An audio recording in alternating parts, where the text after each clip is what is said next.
Dear students, आज हम जिस कहानी को पढ़ने जा रहे हैं उसका नाम है ए ट्रायम्फ ऑफ सर्जरी, जिसके लेखक हैं जेम्स हैरियट, जो असल जिंदगी में एक प्रसिद्ध पशु चिकित्सक यानी एक वेटनरी डॉक्टर हैं और अपनी संवेदनशील एवं रोचक कहानियों के लिए भी जाने जाते हैं।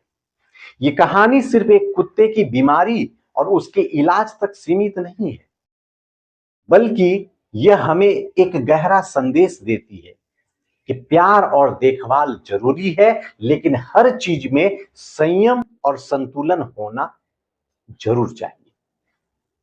अत्यधिक लाड़ प्यार कभी कभी नुकसानदेह भी हो सकता है। कहानी में हम देखेंगे कि एक प्यारे से कुत्ते जिसका नाम ट्रिकी है और उनकी जो मालकिन है मिसेज पेम्परे, उसे इतना ज्यादा पैम्पर्ड करती है, इतना ज्यादा दुलार करती है, इतना प्यार करती है और खाना देती है इतना ज्यादा कि जिससे वो मोटा और बीमार हो जाता है। जब उसकी हालत बिगड़ जाती है तो उसे डॉक्टर हैरियट के पास ले जाया जाता है और वहां डॉक्टर समझदारी और सादगी से ट्रिकी का इलाज करते हैं। यह कहानी हमें हंसी भी दिलाती है और सोचने को विवश भी करती है कि क्या अति प्रेम किसी के लिए सही है? क्या सादगी और अनुशासन ही असली इलाज है? और असली सर्जरी किसकी होती है? ट्रिकी की होती है या मिसेस पेम्परे की होती है? मिसेस पेम्परे की सोच की होती है? ये कहानी में हम लोग आगे जानेंगे। Let us start. इस रोचक कहानी को पढ़ते हैं और जानते हैं कि कैसे एक साधारण सा उपाय अ ट्रायम्फ ऑफ सर्जरी बन जाता है। कहानी की शुरुआत होती है जब मिसेस पेम्परे ये वॉक कर रही होती है, तभी उसका सामना एक डॉक्टर से होता है, वेटनरी डॉक्टर डॉक्टर हैरियट से। मिसेस पेम्परे जो कि बहुत ही धनी और बहुत ही भावुक किस्म की महिला थी, अपने प्यारे पालतू कुत्ते जिसका नाम ट्रिकी है को लेकर परेशान दिखाई देती है। He had become hugely fate.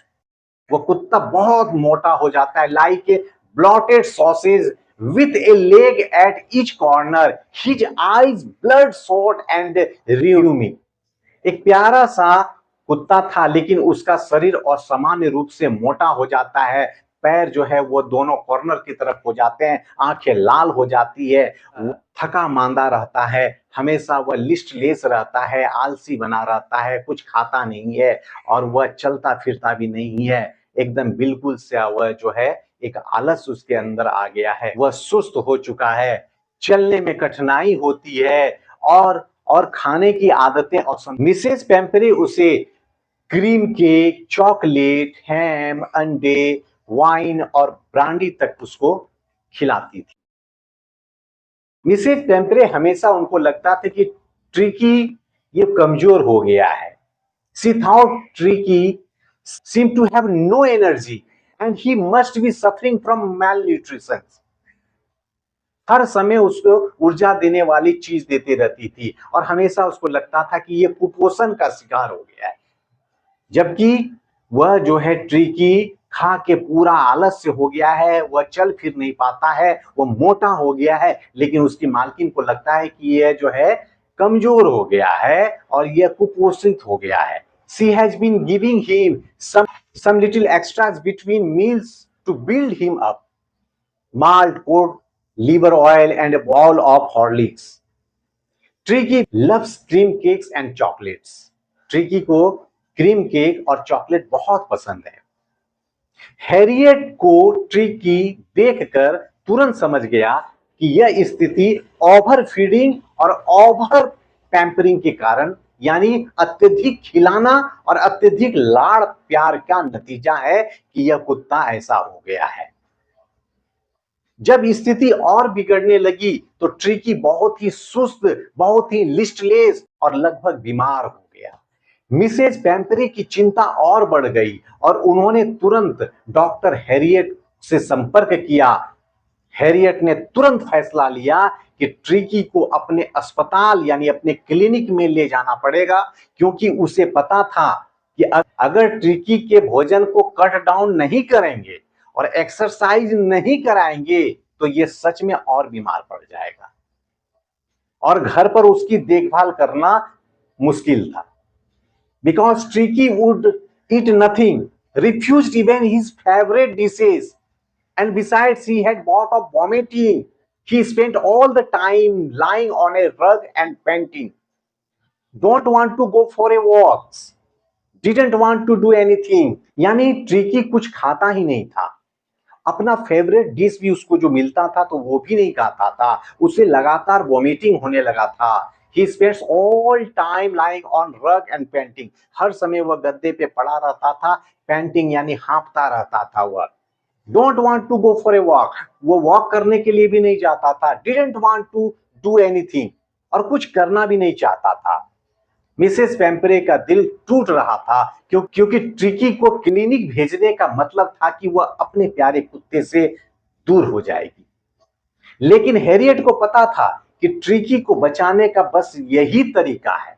Tricky को अस्पताल लाया गया और हैरियट ने कोई दवाई, कोई सर्जरी नहीं की, बल्कि उन्होंने उसे सिर्फ साधारण भोजन दिया, सिर्फ एक कटोरा पानी दिया और अन्य कुत्तों के साथ खुला मैदान में पूरा खेलकूद कराया। अन्य कुत्ते के साथ ट्रिकी दौड़ता रहता दिन भर और थक कर आता सिर्फ पानी वह पीता था। शुरुआत में ट्रिकी कमजोर और सुस्त था, लेकिन धीरे धीरे दूसरे कुत्तों के साथ खेलते खेलते वह खुद भी भाग दौड़ करने लगा। अब उनकी भूख वो सामान्य हो गई, अब उसके खाने की इच्छा बढ़ गई। वह दुबला हो गया, फिट हो गया, एकदम मसल्ड एनिमल हो गया, मसल्ड डॉग हो गया। जो लिस्टलेस था अब वो स्मार्ट हो गया, वो फुर्तीला हो गया। हैरियट को यह देखकर खुशी हुई कि सिर्फ जीवन शैली सुधार, लाइफ स्टाइल करेक्शन ही उसका असली इलाज था। किसी दवा या किसी सर्जरी की जरूरत ही नहीं थी। इस बीच Mrs Pumphrey ringing a dozen times in a day for the latest bulletins, लगातार हैरियट को फोन पर फोन करती रहती थी। दिन भर में उसको कम से कम दर्जनों बार फोन करती थी और ट्रिकी की हालत पूछती रहती थी। इतना प्रेम करती थी मिसेस पेम्परे अपने डॉग ट्रिकी से। द वर्ड कन्वैलिसिंग यानी श्वास लाभ seemed to do something to Mr. Pampere. She started to bring round fresh eggs, 2 dozens at a time. यानी कुत्ते के स्वास्थ्य लाभ के लिए मिसेज पेम्परे रोज फ्रेश ताजा 2 दर्जन अंडे प्रतिदिन भिजवाया करती थी।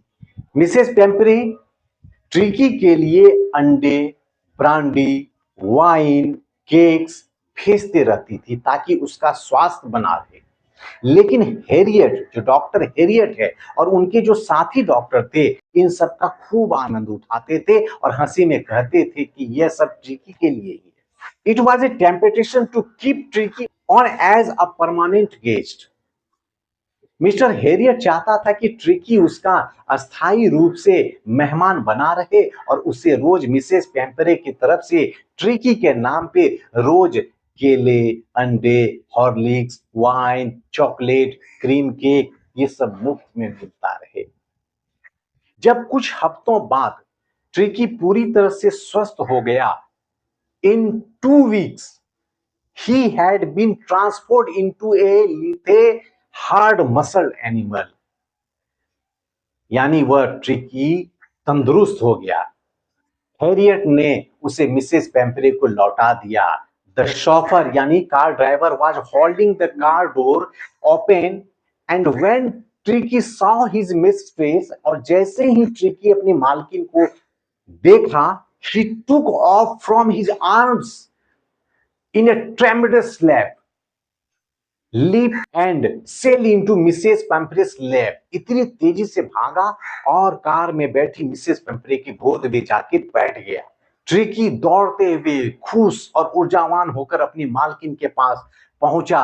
मिसेस पेम्परे ट्रिकी को एक प्यारा सा चुंबन देती है और ट्रिकी भी अपने जीभ से अपनी मालकिन को चाटने लगता है और भौंक भौंक कर वह जो है अपने प्यार का इजहार करने लगता। मिसेस पेम्परे भावुक हो गई और कार की खिड़की से अपना सर बाहर करके अपने कपकपाते होठों से और आंखों में आंसू लिए डॉक्टर से कह उठी, how can I ever thank you, this is a triumph of surgery. हे डॉक्टर साहब, मैं आपका धन्यवाद कैसे अदा करूं, वाकई यही तो सर्जरी का कमाल है। यानी इस कहानी के जो मुख्य पात्र हैं, जेम्स हैरियट कहानी के लेखक भी हैं और वह एक वेटनरी डॉक्टर यानी एक पशु चिकित्सक भी हैं। ये धैर्यवान, समझदार और हास्य प्रिय इंसान हैं। उन्होंने यह साबित किया कि सही जीवन शैली या एक प्रॉपर लाइफ स्टाइल ही हमारी सबसे बड़ी वो रेमेडी होती है, सबसे बड़ा इलाज होता है। डॉक्टर का जो दृष्टिकोण है ये काफी व्यवहारिक है और काफी वैज्ञानिकता भरा है। दूसरी ओर जो दूसरा कैरेक्टर है मिसेस पेम्परे, एक धनी महिला है, एक भावुक महिला है, ट्रिकी से अत्यधिक लगाव रखती है, अपने कुत्ते को मानवीय सुख सुविधाएं देती है जो अंततः उसके लिए हानिकारक साबित होती है। हालांकि उनका प्यार वास्तविक था लेकिन वह अनुशासनहीन और अव्यवहारिक था। और तीसरा कैरेक्टर है ऑफ कोर्स ट्रिकी, एक छोटा प्यारा सा कुत्ता, अत्यधिक पैम्पर्ड, अत्यधिक लाड़ प्यार, अत्यधिक खाना और कम व्यायाम के कारण वह मोटा और बीमार हो गया। हैरियट, डॉक्टर हैरियट की देखभाल और अस्पताल जीवन ने उसे फिट और स्वस्थ बना दिया। वह इस कहानी का एक साइलेंट हीरो है। यानी इस कहानी से हमें शिक्षा मिलती है कि अननेसेसरी ओवर पैम्परिंग ये किसी भी जीव हो चाहे इंसान हो उसके लिए नुकसानदेह ही साबित होता है और सही जीवन शैली और जीवन में अनुशासन का काफी महत्व है। और तीसरा, प्यार और देखभाल में संतुलन बहुत आवश्यक है। और कहानी यह भी बताती है कि excess of everything is bad, यानी अति हर चीज की बहुत बुरी होती है। स्वस्थ जीवन शैली दवाओं से अधिक प्रभावी हो सकती है।